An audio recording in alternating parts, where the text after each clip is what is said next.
Badan Usaha Milik Negara, atau BUMN, merupakan pilar strategis dalam perekonomian Indonesia. BUMN tidak hanya menjalankan bisnis, tetapi juga punya peran penting dalam menyediakan pelayanan publik dan menjaga stabilitas ekonomi nasional. Namun dalam perjalanannya, BUMN menghadapi berbagai persoalan mendasar, rendahnya produktivitas, inefisiensi operasional, tingginya ketergantungan pada penyertaan modal negara, lemahnya tata kelola, hingga kasus korupsi seperti Jiwasraya, Asabri, dan Garuda Indonesia menandakan adanya masalah yang serius. Di saat yang sama, dinamika ekonomi global, perkembangan teknologi, perubahan perilaku konsumen, dan disrupsi digital semakin menuntut BUMN untuk berubah. Melihat kompleksitas tersebut, reformasi BUMN menjadi sebuah keharusan. Reformasi ini mencakup transformasi organisasi,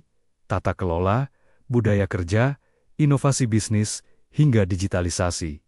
Proses ini melibatkan banyak aktor. Pemerintah pusat menjadi aktor utama melalui Presiden, Kementerian BUMN, dan Kementerian Keuangan. Lembaga seperti BPK, KPK, serta aparat pengawas internal juga berperan memastikan akuntabilitas dan integritas. Tidak hanya pemerintah, aktor non-negara seperti pegawai BUMN, investor, mitra usaha, masyarakat, akademisi, media, dan LSM turut menentukan arah reformasi. Beberapa isu strategis memang mendorong perlunya reformasi ini. Misalnya, rendahnya kinerja perusahaan, beban keuangan yang besar, jumlah BUMN yang terlalu banyak dan tumpang tindih, lemahnya tata kelola, serta munculnya kasus korupsi dan moral hazard. Dalam teori kebijakan publik, proses ini bisa dijelaskan dengan model multiple streams dari Kingdon. Pertama, ada aliran masalah, di mana masalah BUMN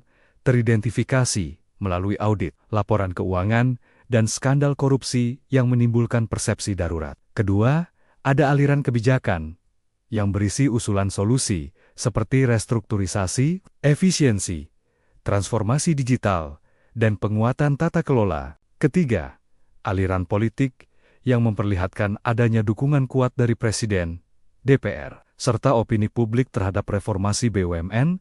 Ketika ketiga aliran ini bertemu, terbentuklah sebuah jendela kebijakan yang membuka jalan masuknya reformasi BUMN ke dalam agenda nasional. Proses penetapan agenda reformasi BUMN ini dilakukan melalui 6 tahap. Identifikasi masalah, adanya peristiwa pemicu, penentuan prioritas isu, pembentukan agenda publik, masuk ke agenda pemerintah, hingga akhirnya menjadi agenda kebijakan resmi. Setelah itu, proses perumusan kebijakan berlangsung secara sistematis melalui 5 langkah.